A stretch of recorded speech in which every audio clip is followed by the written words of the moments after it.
Les podcasts de France Bleu Gironde, à votre service. Des solutions pour faciliter la vie quotidienne. France Bleu Gironde, à votre service. Nicolas Fauveau. Et chaque mercredi sur France Bleu Gironde, c'est votre rendez-vous avec la Chambre des notaires de la Gironde. Les notaires qui sont là pour vous conseiller en direct au 05 56 19 10 10. Héritage, succession, transmission, contrat de mariage, les testaments, les achats ou ventes d'un bien immobilier. Vous posez toutes vos questions ce matin à notre expert maître Sébastien Artaud. Bonjour maître. Bonjour. Et merci beaucoup d'être avec nous en direct sur France Bleu Gironde. Beaucoup de questions sur la VFA, sur les testaments et Alzheimer qui vont arriver dans un instant avec Anne-France de la Brède, Gérald à Saint-Médard-en-Jalles, et puis on va faire avec vous un point pour les actus en ce début d'année. France Bleu Gironde à votre service. Posez vos questions au 05 56 19 10 10 et sur nos réseaux sociaux. Voilà, début d'année, son lot de nouveautés. Qu'est-ce qui va changer en matière de notariat pour 2024 ? Le marché de l'immobilier tout d'abord sur Bordeaux et l'agglomération. Alors une tendance à la stabilisation, on peut pas parler réellement de baisse, des prix, des volumes de transactions qui ont fortement baissé en 2023 pour différentes raisons, des prix élevés, mais surtout une augmentation des taux d'intérêt, puis une petite morosité ambiante. Ces taux d'intérêt qui ont tendance à redescendre doucement. Voilà, ils recommencent à redescendre doucement. On attend, on va dire, une fin d'année 2024 sûrement un peu plus joyeuse en la matière, qui devrait avoir pour effet de relancer un petit peu tout ça. Bon, vos questions au notaire ce matin, 05 56 19 10 10, vous en profitez en direct. Et vos questions également qui arrivent via nos réseaux sociaux. Gérald à Saint-Médard-en-Jalles, on va rester dans l'immobilier, qui nous dit: je réfléchis à acheter un appartement en VFA. Quels sont vos conseils et les points importants à surveiller avant de se lancer dans l'aventure ? Alors, la VFA, on va rappeler. La VFA est un contrat qui, le terme veut dire vente en état futur d'achèvement. C'est ce que beaucoup de gens, en plus anciens, appelaient la vente sur plan. C'est un type de contrat extrêmement structuré en droit français depuis une quarantaine d'années, qui assure à l'acheteur une réelle sécurité sur le produit qui lui sera livré, puisque d'une part le promoteur est tenu d'achever l'immeuble par différents mécanismes de garantie bancaire. Donc dans tous les cas, quand on achète sur plan, il n'y a pas à se préoccuper d'une bonne santé ou mauvaise santé financière du promoteur. On ira forcément au bout. Et d'autre part, c'est un produit neuf qui est vendu donc avec toutes les garanties d'un produit neuf. La garantie des CELA, bien évidemment, auquel pensent les gens, mais également des garanties sur le parfait achèvement. Donc c'est un contrat extrêmement structuré et tout à fait rassurant pour l'acheteur immobilier. Ces programmes à Bordeaux, ils sont très nombreux d'ailleurs. On voit ces immeubles poussés rive gauche, rive droite, un peu partout. On a eu une très grosse croissance de la ville sur les 25 dernières années, même depuis le début de la mandature de Monsieur Juppé, qui avait initié ce développement de la ville. Et donc nous avons, beaucoup de programmes encore en cours de réalisation. Est-ce qu'il y a des points importants à surveiller avant de signer, pour répondre à Gérald de Saint-Médard ? Non, il n'y a pas de points particuliers. Le notaire fera les vérifications. Bien évidemment, un programme n'est pas mis en commercialisation si l'ensemble des autorisations d'urbanisme ou régime d'assurance n'ont pas été préobtenus par le promoteur. Donc pas d'inquiétude spécifique. Le notaire de Gérald sera tout à fait en capacité à s'assurer de la bonne réalisation du programme. Bien, autre question, et qui doit revenir souvent dans vos études, maître Artaud. Anne-France à la Brède, qui nous écrit, et là la question d'Anne-France est très intéressante. Est-ce que le fait d'avoir la maladie d'Alzheimer peut empêcher quelqu'un de prendre des dispositions testamentaires ? C'est vrai qu'autour de nous, beaucoup de personnes âgées qui développent ce type de maladie. Et Anne-France qui nous dit: comment contester alors un testament rédigé alors que la maladie n'avait pas encore été diagnostiquée, mais que mon papa présentait déjà des signes ? Des cas de figure qui se reproduisent ? Des cas de figure qui se présentent, les maladies. Alors, il faut savoir que pour rédiger un testament ou pour prendre une disposition quelle qu'elle soit, pour signer un acte notarié en général ou faire des actes de la vie courante, il faut avoir toutes ses capacités cognitives. Donc, bien évidemment, la maladie d'Alzheimer porte atteinte à la capacité de chacun suivant le temps de développement. Lors d'un rendez-vous, un monsieur de 75 ans qui arrive et qui ne présente aucun signe et qui pourtant est déjà touché. S'il présente aucun signe et si vous avez la totalité de vos capacités cognitives, vous pouvez tout à fait tester. C'est le principe d'une dégénérescence neurologique. Au moment où vous êtes concerné, oui, vous ne pouvez plus tester, mais 6 mois, 1 an, 2 ans avant, si vous aviez toujours cette capacité, c'est possible. Ensuite, de la question qui pose l'auditrice, c'est de savoir est-ce qu'on peut contester. Et c'est-à-dire que dans le cadre de la contestation, il va falloir prouver qu'au jour où il a pris cette disposition, il n'avait plus toutes ses facultés cognitives. Et c'est toute la difficulté, bien évidemment, de savoir à partir de quand on commence à être incapable juridiquement, c'est-à-dire ne plus être en capacité à rédiger ces dispositions de dernière volonté. Avec la difficulté de remonter deux ou 3 ans en arrière, à l'époque où plus on remonte dans le temps, plus c'est difficile, bien évidemment, à prouver. Voilà. Donc, sujet difficile. Donc non. Ne pas attendre. Voilà, ne pas attendre. 2, bien évidemment, le notaire ne prendra pas les dispositions testamentaires, ne recueillera pas les dispositions testamentaires de quelqu'un qui semble être incapable. Après, pour les cas difficiles, parce que dans nos études, nous pouvons rencontrer les gens 1 heure et à ce moment-là, ils peuvent être dans un état un peu mieux. C'est des maladies, malheureusement, où c'est pas un état dégradé de manière constante, du moins dans les premiers stades. Et donc on peut avoir une difficulté. Et là, c'est aux héritiers qui connaissaient mieux, aux moyens d'avis médicaux étayés par la suite, de dire non, le testament pouvait pas valablement être rédigé. Dans la démarche de contestation de validité de ce testament, qui va intervenir? Donc le notaire, mais également un expert, un expert médical? Non, le notaire est pas juge. Alors il y a différents types de testaments, c'est un peu plus compliqué que ça, parce que le testament que les gens ont rédigé eux-mêmes et qui sont déposés chez leur notaire, c'est pas le notaire qui en a assuré la dictée et donc qui a pu s'assurer de la bonne capacité. De temps en temps, les gens rédigent un testament, le conservent chez eux et l'apportent au moment de l'ouverture de la succession. Voilà, le testament dit authentique, c'est-à-dire celui rédigé ou dicté au notaire.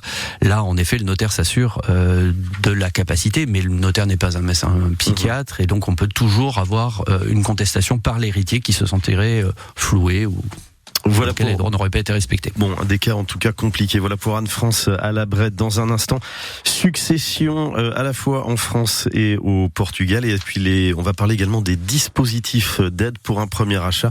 Est-ce qu'il existe des dispositifs particuliers? Vos questions au notaire ce matin. 05 56 19 10 10. Succession, transmission, contrat de mariage, testament, viager, vente ou achat évidemment d'une maison ou d'un appartement. C'est maître Sébastien Artaud, notaire à Bordeaux, qui est là pour vous répondre au 05 56 19 10 10. France Bleu Gironde, à votre service, 9h-10h. Comme chaque mercredi, vos questions au notaire, c'est maître Sébastien Artaud qui représente ce matin la Chambre des notaires de la Gironde. Antonia à Lormont qui nous dit: est-ce qu'un notaire français peut m'assister alors dans une succession au Portugal où vivait ma mère, sachant qu'elle possédait également des biens en Gironde? Oui, il y a des gens qui ont travaillé en France, mais qui étaient d'origine portugaise ou espagnole ou ailleurs d'ailleurs, et qui repartent pour la retraite. Voilà, question d'Antonia. La compétence des notaires, elle est territoriale. Alors exactement, elle est nationale. Donc pour la partie des biens situés en France, en effet, l'auditrice aura besoin d'un notaire pour régler ça. Bien évidemment, si par contre sa maman vivait au Portugal, bien toute l'affaire va commencer. Le règlement de la succession va commencer au Portugal et se poursuivra en France. Ça aurait été exactement le même principe si sa maman avait vécu en France, mais c'est un notaire français qui aurait commencé et un notaire portugais qui aurait fini pour la partie des biens situés au Portugal. Il y a un notariat portugais. Il y a un notariat portugais, comme la plupart des pays européens ou du grand sud de l'Europe à partir de la Belgique. Donc avec des systèmes assez convenablement mis en place pour éviter les problèmes de double fiscalisation, puisqu'on paye des droits de succession quand on règle une succession avec des droits différents suivant les pays. Donc on a des conventions bilatérales entre l'État français et les États espagnols, portugais ou autres. Donc des contacts réguliers. Merci Antonia à Lormont.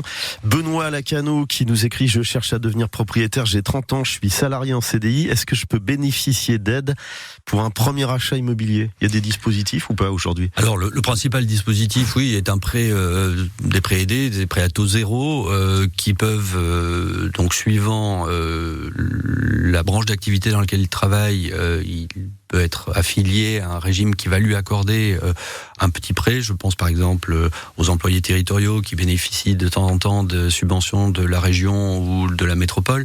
Après, sa banque traditionnelle, s'il est dans le secteur privé, peut également lui consentir un prêt à taux zéro basé sur ses ressources des années passées. Le fameux prêt à taux zéro dont va peut-être bénéficier Benoît à Lacano. Cécile à Arcachon, nous dit Cécile, est-il légal aujourd'hui de déshériter ses enfants?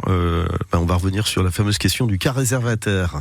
Alors non, on ne peut pas déshériter ses enfants. En France, la réserve héréditaire, qui est la part qui revient automatiquement et obligatoirement à l'enfant, qui est d'un quart si on a 3 enfants ou plus, qui est d'un tiers si on a 2 enfants, et qui est de la moitié de son patrimoine si on n'a qu'un seul enfant, est impérative. Donc on ne peut pas déshériter ses enfants en droit français, c'est impossible. Mais vous pouvez favoriser l'un de vos enfants. Alors par opposition, exactement, puisque c'est un jeu de proportion. S'il y a, quand j'ai un enfant, s'il y en a une moitié qui lui est réservée, sa part réservataire, bien ça veut dire que bien évidemment l'autre moitié est libre, ce qu'on appelle la quotité disponible, et on peut en disposer à qui bon vous semble, que ce soit un ami, une amie, un membre de la famille ou une association.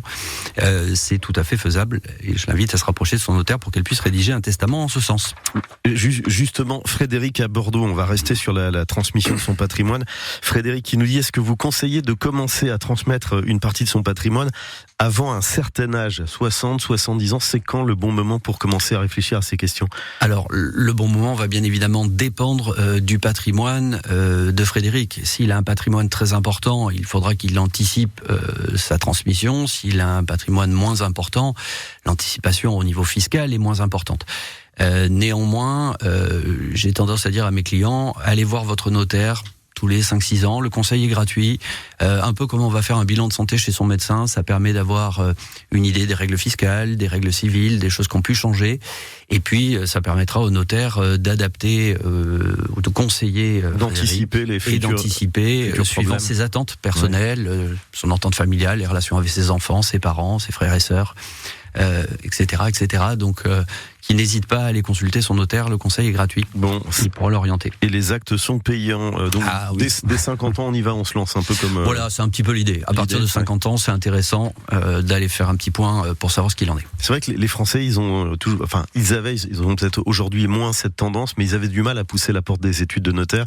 Il y avait un côté solennel, c'était impressionnant. Voilà, il y a un petit côté impressionnant. Il y a sûrement un côté impressionnant, l'image d'Épinal, mais les études ont considérablement changé, le métier s'est grandement modernisé, il ne faut pas hésiter. Rajeuni aussi. Rajeuni également, particulièrement depuis une petite dizaine d'années, donc il ne faut pas hésiter à aller rencontrer son notaire. Sandrine est à Libourne, elle voudrait savoir comment se calcule une plus-value immobilière, quels biens en sont exonérés. Et Sandrine qui rajoute, comment vais-je être imposé? Je suis en pleine séparation, est-ce que je peux bénéficier de l'exonération pour résidence principale? Vous allez nous résumer un peu tout ça, ça a l'air compliqué. Différents sujets. On va commencer par la première chose simple, c'est que quand on vend sa résidence principale, alors attention, la notion de résidence principale est celle dont on a une utilisation effective, ce qui est un petit peu la question de Sandrine aussi. Quand on vend sa résidence principale, on est exonéré de toute taxation sur la plus-value immobilière. La plus-value, c'est la différence, c'est le gain, si je puis dire, c'est la différence entre votre prix d'achat et votre prix de revente. Voilà, sur une ville comme Bordeaux, comme la Gironde, un département comme la Gironde, où il peut y avoir des plus-values importantes. Voilà, il y a une forte croissance des prix immobiliers sur les 20 dernières années. Il peut y avoir des plus-values importantes. On n'en paye plus également quand on a détenu son bien depuis plus de 30 ans. Voilà, donc c'est une durée de détention très longue, c'est une règle applicable depuis 2012 maintenant, mais on ne paye plus non plus de plus-value quand on a détenu le bien de 30 ans. La plus-value, c'est globalement, pour faire simple, un impôt qui fait à peu près 36% du bénéfice réalisé, c'est-à-dire entre la différence entre le prix d'achat et le prix de revente, avec un certain nombre d'éléments de pondération. Plus j'ai détenu mon bien longtemps, moins j'aurai une base sur laquelle appliquer les 36% importantes. C'est-à-dire je gagne un petit quelque chose toutes les années. Il y a une prime à détenir le bien et à le conserver longtemps. Dans le cas de l'auditrice qui est en séparation... voilà, justement, sur la définition de la résidence principale, imaginons que son futur ex-mari a gardé le...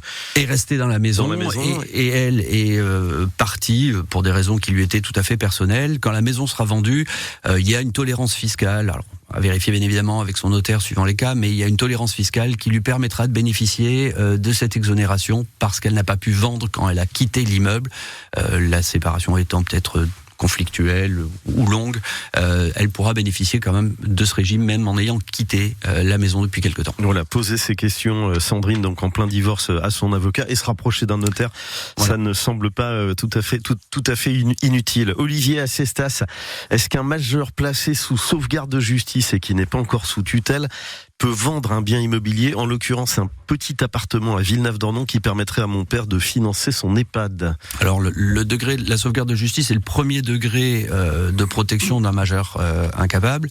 Donc oui, il va pouvoir le faire. C'est quoi la différence avec la tutelle ou la curatelle? C'est moins contraignant? C'est beaucoup moins contraignant. C'est basé sur un état d'incapacité beaucoup plus léger, qui peut être une première étape. C'est assez peu utilisé. Nous, on est souvent amené à rencontrer des gens sous tutelle ou curatelle, puisque quand on cherche à mettre quelqu'un ou à protéger quelqu'un, on va chercher à avoir un dispositif qui soit un peu contraignant pour lui, bien évidemment, pour l'empêcher de faire des bêtises. Olivier Acestas, donc sur ces questions de majeurs placés sous sauvegarde de justice. C'est légal? On peut vendre un appartement pour financer sa maison de retraite? Bien sûr. Les enfants ne peuvent pas s'y opposer? Non, c'est même vivement conseillé. Sinon, c'est les enfants qui vont devoir payer au titre du devoir de secours. Allez, une dernière question. Antoine à Blanquefort qui nous dit: mon père m'a légué une petite maison dans le Médoc que je voudrais vendre. Ma sœur aînée m'affirme que je dois avoir sa signature et celle de mes 2 autres frères, alors que je suis le seul à en avoir la propriété. Pouvez-vous m'éclairer sur cette question? Alors, c'est quoi ça? En effet, tout dépend. J'imagine qu'il a vu ça avec son notaire, ou il verra ça avec son notaire, de la manière dont il en est devenu propriétaire, donation ou testament. L'intervention des cohéritiers, donc de ses frères et sœurs par exemple, est requise s'il a reçu par donation. Même des années après une donation. Même des années après une donation, pour s'assurer que justement il n'y a pas d'atteinte à la fameuse réserve héréditaire dont nous parlions il y a quelques instants. S'il a été le seul gratifié, c'est-à-dire s'il n'y a que lui qui a reçu, peut-être que la transmission a déséquilibré la répartition du patrimoine et son frère ou sa sœur aurait pu s'estimer lésé dans la part d'héritage auquel ils doivent prétendre, qu'on appelle la réserve héréditaire. D'accord, mais il y a des délais Alors il y a des délais, voilà, 5 ans après le décès, c'est un petit peu plus compliqué quand c'est une donation, si c'est une donation simple ou une donation partage. Mais oui, en effet, à vérifier avec son notaire bien évidemment, parce que les cas sont très strictement encadrés, mais son frère ou sa sœur pourront être tenus d'intervenir à l'acte pour l'autoriser à vendre cette maison. Bon, c'était la dernière pour ce mercredi. Antoine à Blanquefort. Merci maître Sébastien Artaud, et merci à la Chambre des notaires de la Gironde qui sera de retour mercredi prochain sur France Bleu Gironde. Avec grand plaisir. Bonne Très bonne semaine. journée à vous. Merci, au revoir. Merci. À votre service, à la radio sur France Bleu Gironde. Du lundi au vendredi, de 9h à 10h.